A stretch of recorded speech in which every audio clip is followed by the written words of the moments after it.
Another day, another TPA 3255 chip-driven Class D amplifier, and this time by Aiyima, a company I've heard a lot about here on YouTube. Their 180 euro stereo 2.1 300 watts amplifier, I've heard a lot of praise. So I definitely wanted to test it myself to see if there's enough value and quality to rival Fosi and other big names in the budget amplification market.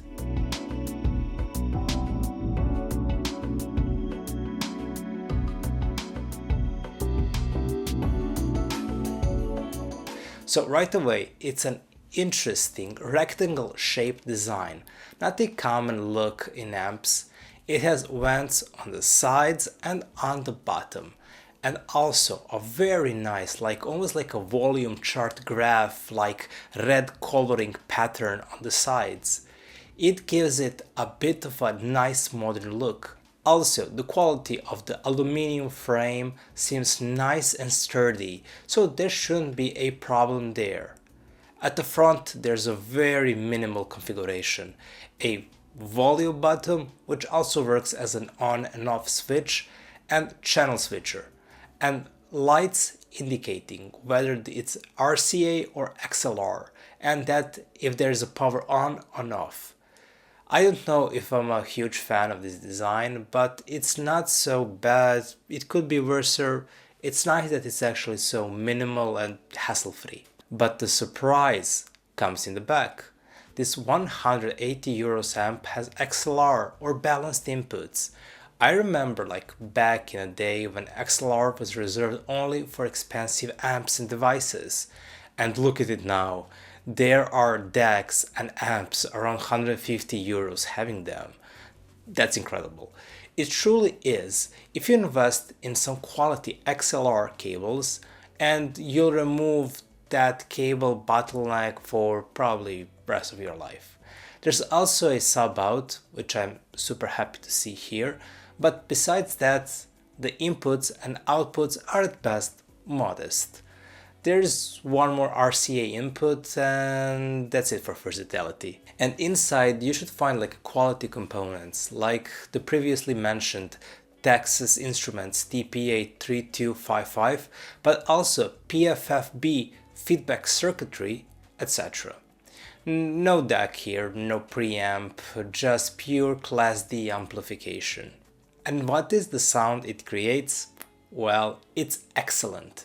It's always unbelievable to me how much value you get in this price range and how much budget level equipment is getting better and better every day. Well, if you're familiar with Class D, this will be a familiar sound. It's very clear and transparent.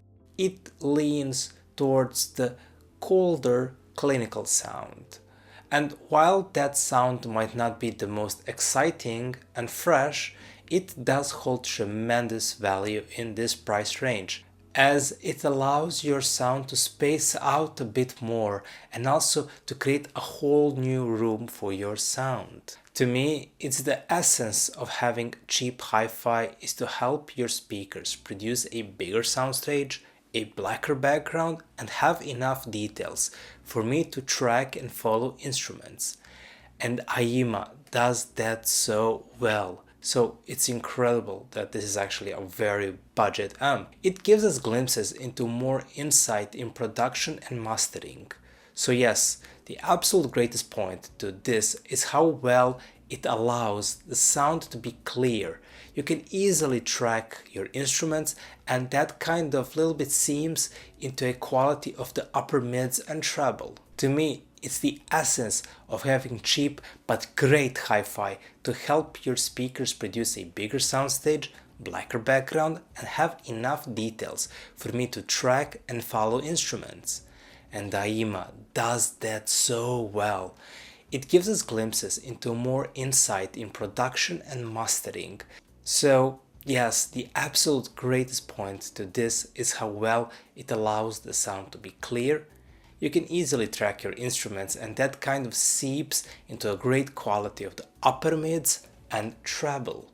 Yes, like with many Class D amps, mid-section clarity and treble details are great here. While rhythmic drive lacked power and ferocity, it truly helped with every clash of cymbal, with high notes of every piano and violin to be present and comparatively spacious.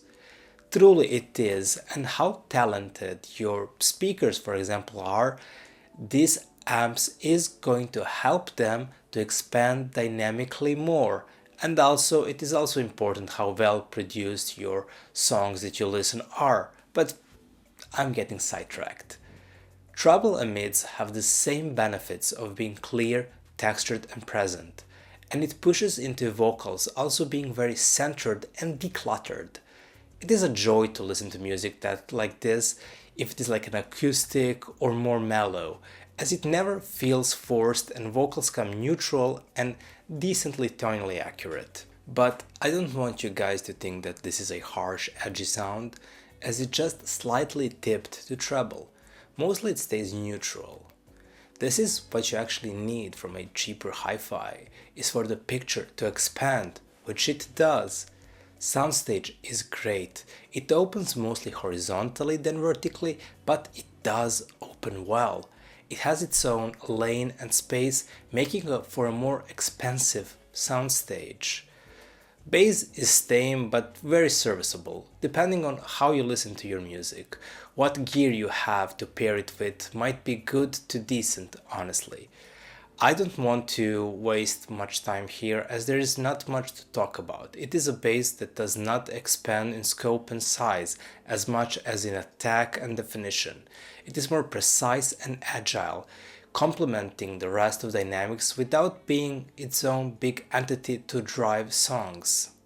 So just very decent and very nice bass which has a great attack and great details, but it just isn't large, encompassing and big. Pairing is relatively easy. I would suggest speakers that are colored in any direction with this one, as balanced speakers might bring some boring sound that lacks any excitement. I would always go with some monitor audios with this one, for example monitor audio silver or bronze, and also polks are a really nice match. Also, a bit darker speakers might be an interesting combination, as this sound lacks gravity as its strength, so it will nicely complement each other. But I think you will always miss more powerful bass like with some other amps. It will not do your bass any justice with warm speakers, even though the warm speakers will help this sound. But if you buy warm speakers so you'll have like a groundbreaking bass, this amp might not be the best choice for you. To me, there are not many bad points in this price range, but there are a few things that bothered me a little bit and a few things I would love to see in the future, so this amp will be that amp. Firstly, the cooling system. There is a lot of praise on their website about cooling, ventilation and vapor chambers, but I have questions about longevity of this, as when starting the amp it instantly gets warm. It might not be a minus if it is proven that I am wrong, but I don't remember a device that gets this warm this fast. Secondly, there's certainly a lack of verve, passion and emotion with this amp, which is noticeable by its neutral presentation. I think spicing that cold Class D sound could bring a little bit more uniqueness to the sound. As it is, it sounds similar to a lot of quality gear in this price range.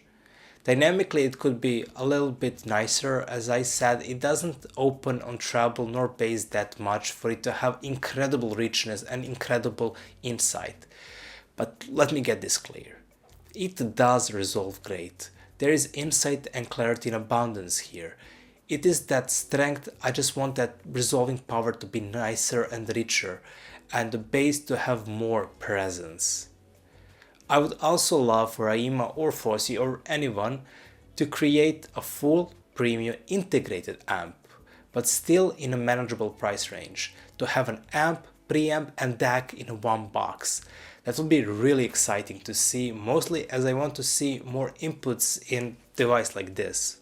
One observation is that Now that I'm exposed to this great and phenomenal world of a budget amps, while comparing it to a lot of more expensive amps I've had or have, and I think that the big problem is everyone in the budget market is using similar chipsets and materials.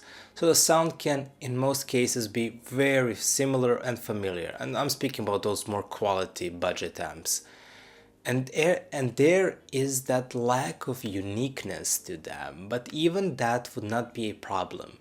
The sound they are all chasing is very good, but safe and calm. And there's so much of that safe and calm and neutral sound I can listen to until I look the other way. It is a lot like eating vanilla ice cream. There's nothing wrong with vanilla ice cream. It can be really great.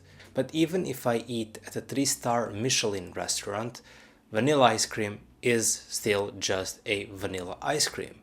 I would kill for like a richer flavors of pistachio or maracuja, even if it is not exquisite quality from the best chef in the world. And what does vanilla ice cream go best with? Well, almost anything, as it has a very neutral flavor, and so I heavily recommend that with every amp like this you get an additional preamp to build that character of your sound even more. And that is also true with speakers as well, but in this case there's a lot that a good preamp can do here. I did not try the accompanying preamp, the T1 Pro. I asked for one, but they did not want to send it to me. But there is something that tubes do to this sound that just makes it more interesting. The sound gets a little bit weightier, more present, which makes the sound more interesting to my ears. I listened to this with the Fosi P3, which is also a tube preamplifier, and the same thing as I said in that review of that device, adding a bit of warmth to your neutral cold sound is to me a magical improvement. And Aiyima T1 Pro is just $90, and you with that get the Bluetooth antenna and a more interesting sound. It will not be a massive improvement in detail retrieval or expansion of soundstage, but it just makes your system more flexible and a little bit more dynamically rich. With a bit more textures to instruments, it will make this sound far more palpable and present, which is definitely a great thing to add to amp like this. So please consider adding an additional preamp with this purchase if you want to spice up the sound a bit more. If you're just getting used to the sound of the A70 reproduces and you want something different, something more exciting for just a little bit more of your money, then I definitely recommend go with the preamp.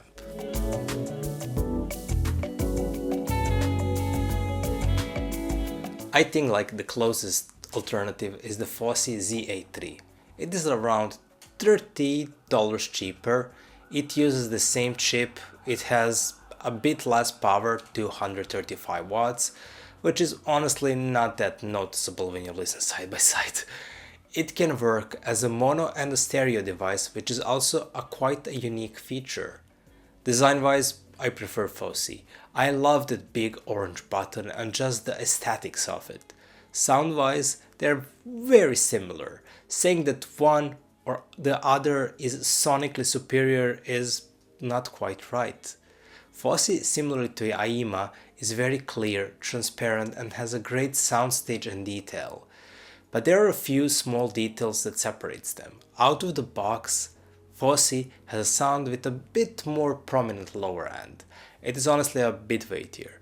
But I noticed that by listening, and only just by listening them side by side and with the same song. But honestly, it sounds a bit more full-bodied. Aiyima is clearer, but I noticed that when I jumped to more expensive speakers that I have, how it just separates a bit more in the treble and is clearer with a cleaner background. Again, this is something that needed a side-by-side comparison to really feel. It is not something that will jump out at you right away when you buy one piece of gear or other. The soundstage was a bit in Aiyima's favor as well. I think that clarity opened the stage horizontally a bit more.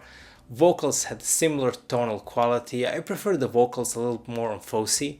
I think it was more grounded and weightier, a bit. I think this is all subjective, which one is better, and if I could subjectively say, it is Aiyima that has a slightly better sound, as it's allowed more insight and separation.